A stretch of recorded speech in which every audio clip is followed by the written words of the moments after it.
Bonjour, bienvenue sur Florilège de lecture. Alors comme vous l'avez vu dans le titre de la miniature, aujourd'hui je vais vous parler de mes 3 dernières lectures que j'ai effectuées.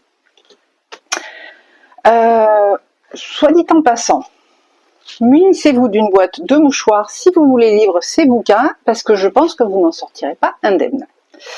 Alors, de quoi s'agit-il? Eh bien écoutez, il s'agit de 3 autrices et auteurs très différents, de genres complètement différents. Par contre, ça m'a fait passer par tout un tas d'émotions. Alors, il n'y a pas spécialement d'ordre, hein. Je vais commencer par le premier que j'ai sur les genoux. Il s'agit de Agnès Ledigue, avec Juste avant le bonheur. Alors, le titre, vous allez me dire, moi quand je l'ai vu en rayonnage dans ma Fnac, en fait, je me suis dit, ah chouette, Juste avant le bonheur, c'est titre sympa, un décor de mer, enfin, ça va être chouette.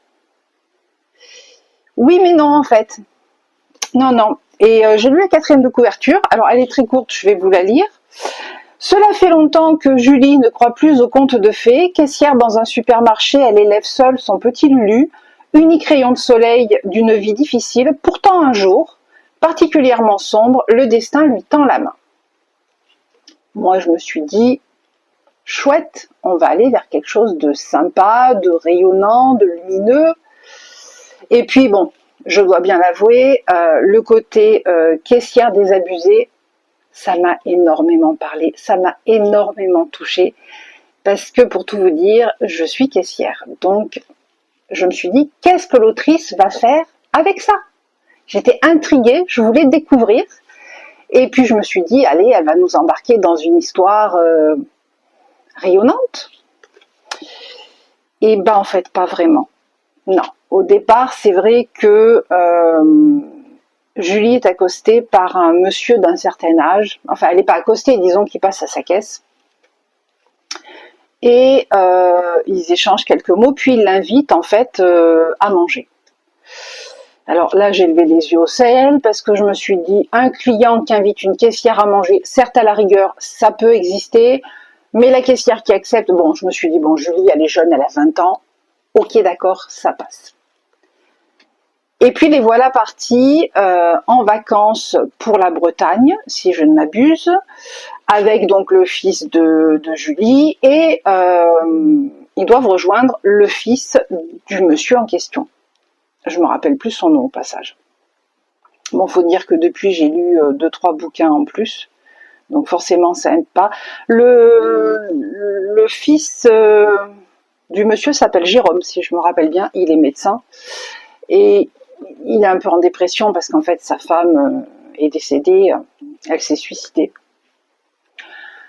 Donc je me suis dit, bon ben voilà, ils vont faire connaissance, vu que le fils de l'un a l'âge de la caissière, bon, on va aller vers une histoire fleur bleue, ça va être sympa.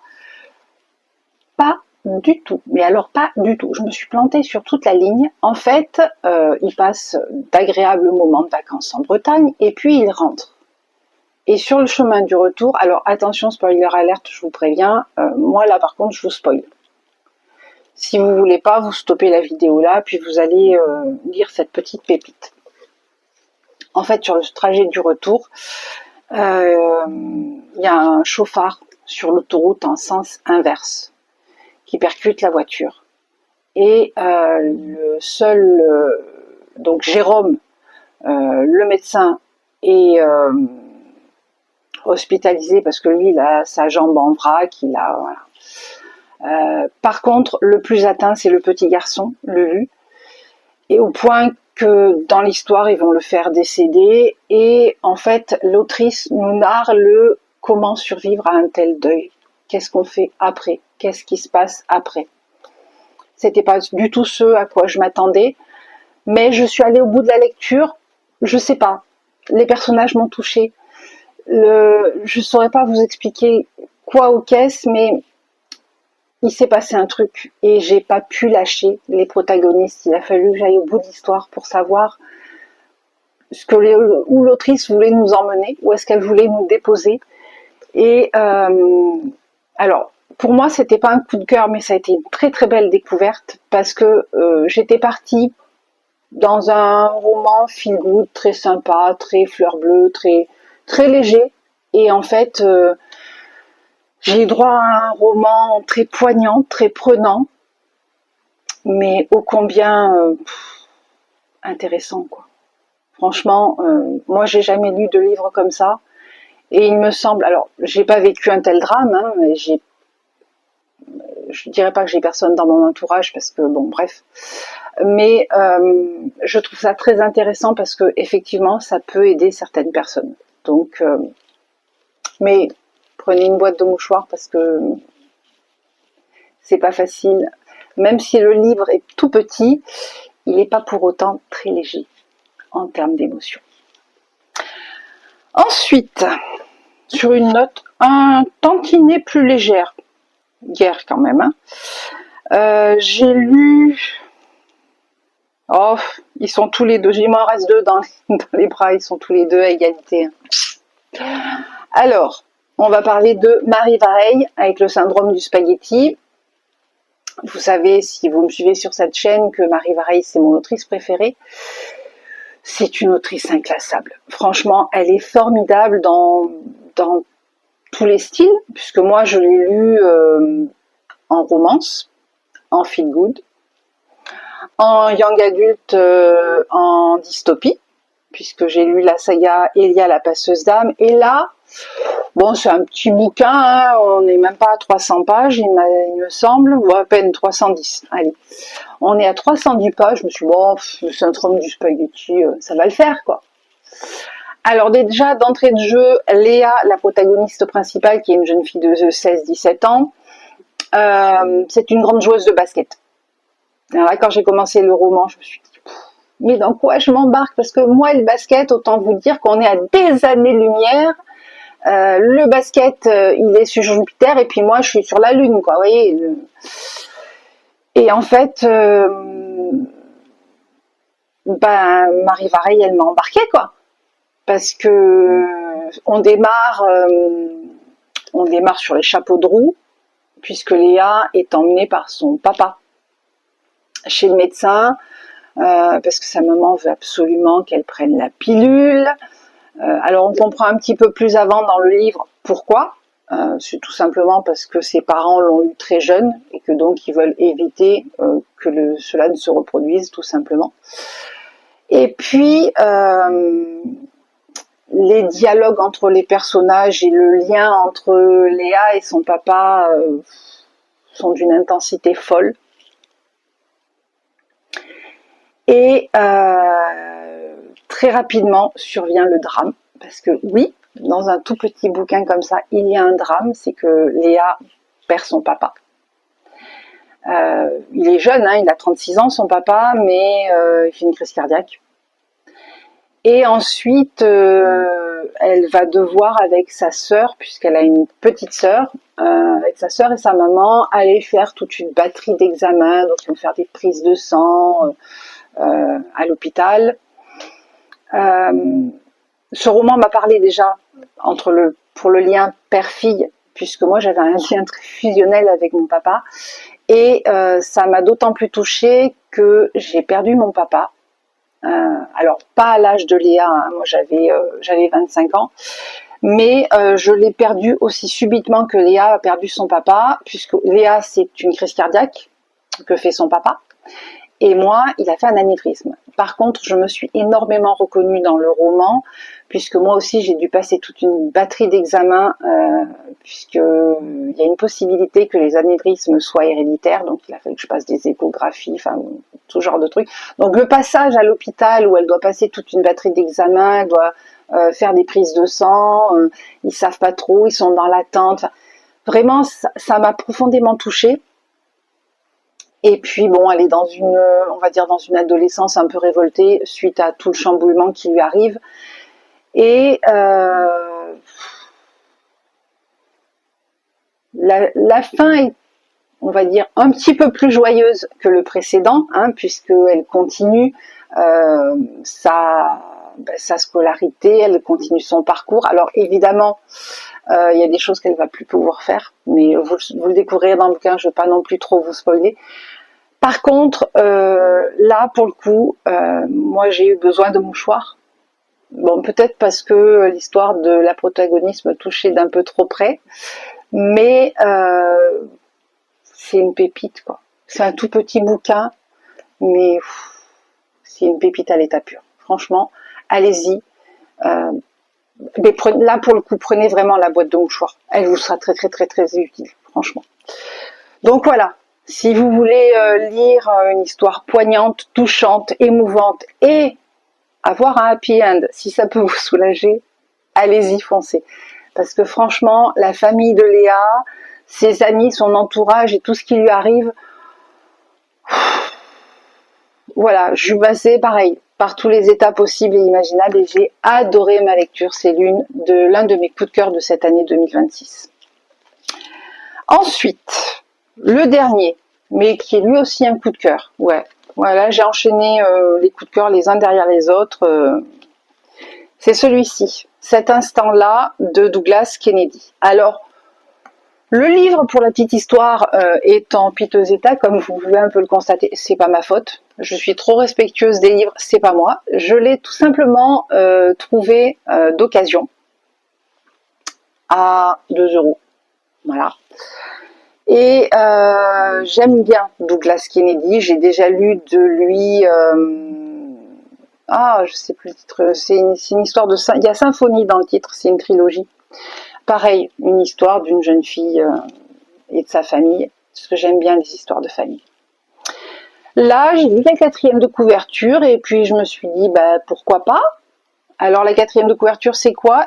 Écrivain new-yorkais Thomas Nesbitt reçoit à quelques jours d'intervalle de courrier qui le replonge dans son passé, les papiers de son divorce après 20 ans de mariage, puis le journal de son premier amour. 1984, parti à Berlin pour écrire, Thomas arrondit ses fins de mois en travaillant pour Radio Liberty. Il rencontre alors Petra, sa traductrice. Entre eux naît une passion dévorante. Peu à peu, Petra lui confie son histoire et le récit de son passage à l'Ouest. Thomas est bouleversé. Rien désormais ne semble pouvoir séparer les deux amants. Voilà. Donc je me suis dit, bon, allons-y. J'ai aussitôt acheté, aussitôt lu. Hein. Franchement, ça a été, je crois que je l'ai acheté un vendredi. Je me suis plongée direct dedans le week-end. Alors au début, on démarre très très lentement puisque il nous explique qu'il a perdu son papa. Il nous fait tout un speech sur ses états d'âme. Enfin, vraiment, au début du bouquin, j'ai cru que j'étais dans un roman de Stephen King parce que l'ambiance telle que Stephen King nous la pose en général, c'était la même. Donc je me suis dit chouette, c'est sympa. Et puis, alors c'est quand même une bricasse de 700 pages. Et compte tenu qu'il recevait les 2 courriers, c'était marqué dans la 4e, de manière très rapprochée, je me suis dit, il va nous relater son histoire et puis on va être plongé en 1984 et il va rencontrer son premier amour, machin. Non, non, non, pas du tout. Parce qu'en fait, il rencontre Petra dans le livre à la page 200. Oui, oui, oui. Et par contre, je ne me suis pas ennuyée du tout durant les 200 premières pages. Parce que vraiment, il nous fait le descriptif, mais de manière, oui, très romancée, c'est très, comment dire, c'est très narratif, très contemplatif, et pour autant, on ne s'ennuie pas. Enfin, moi, je ne me suis pas ennuyée une seule seconde. Bon, j'ai un peu levé les yeux au ciel quand il nous a présenté son colocataire à Berlin, parce que c'est un peintre un peu déjanté, mais très attachant au demeurant, et plus ça avance dans l'histoire, plus il nous creuse le caractère des personnages, et alors là, c'est juste génial. Et puis, il arrive ce qu'il arrive, c'est-à-dire que les 2 amants sont séparés. Donc on a toute une première partie qui dure quand même assez longtemps, puisque je crois où c'est l'écrivain qui nous relate son histoire, jusqu'au bout, hein, jusqu'à nos jours où il reçoit ces 2 fameux courriers. Et ensuite, nous avons les carnets de Petra, où là c'est elle qui explique la situation à partir du moment où elle est séparée de Thomas. Je sais plus à peu près, je crois que c'est à 500 pages. Ouais, c'est ça, 545 pages. Donc, toute la première partie jusqu'à la page 550, c'est Thomas qui nous raconte son histoire, jusqu'à nos jours. Et puis ensuite, on a la version de Petra dans ses carnets. Et on repart à la fin, une fois que Thomas a lu les carnets, et ce qu'il advient. J'ai été... déjà, je ne connaissais pas toute la partie Berlin-Ouest des années 80, et je trouve que c'est très intéressant. Et puis, ouais, c'est un bouquin que j'ai pas pu lâcher. Voilà, je le posais le matin après mon petit déjeuner parce que je l'ai lu le matin, et je le récupérais le soir, et j'avais qu'une hâte, c'était connaître la suite. Sans toutefois mettre... sans toutefois accélérer, comment dire, dans ma lecture, parce que j'étais bien dans le bouquin en fait, j'étais bien dans l'histoire, j'étais bien avec Petra et Thomas, et je voulais pas partir en fait, parce que je savais qu'à la fin, bon ben voilà, mais j'ai adoré, même si bon ben ça finit pas forcément bien, à la différence du précédent, mais pour moi c'est un coup de cœur, parce que j'étais bien dans le bouquin, j'ai adoré les personnages, j'ai adoré l'histoire, je me suis régalée quoi. Un super moment de lecture, une super découverte. Donc si vous aimez les romans historiques, parce qu'on va quand même de nos jours, on fait des machines arrière, parce qu'en fait Thomas nous relate son passé, il revient en arrière, machin. Donc mais que du bonheur, voilà. Donc si vous aimez les romans historiques, si vous aimez surtout ce qui est la période guerre froide en fait, puisque comme ils sont à Berlin-Ouest, ils sont soupçonnés d'être des espions de l'Allemagne de l'Est. Voilà. Donc c'était c'était top. Je vais pas vous en dire plus, je veux pas, ça se découvre, surtout que là il y a 700 pages pour le coup, et je pense que je vous en ai suffisamment raconté. Voilà. Dites-moi en commentaire, n'hésitez pas, si vous avez déjà lu l'un de ces 3 bouquins, ou si ça vous intéresse, n'hésitez pas à échanger, à mettre un petit pouce bleu, à partager, commenter, et puis surtout à vous abonner pour faire grandir la chaîne, et je vous en remercie grandement. D'autre part, on va se retrouver à partir du mois de juin tous les dimanches sur la chaîne Twitch pour échanger, blablater à propos de bouquins, donc de 14h à 16h. Je vous mets tous les liens en barre de description, et j'espère que cette vidéo vous a plu, vous a donné envie, ou vous a remémoré des souvenirs de lecture. En tout cas, n'hésitez pas à m'en faire part en commentaire, ce sera avec grand plaisir. Et moi je vous laisse là, en vous souhaitant de très très belles lectures, une très très belle semaine, et je vous dis à très bientôt pour de prochaines vidéos. Bisous, ciao!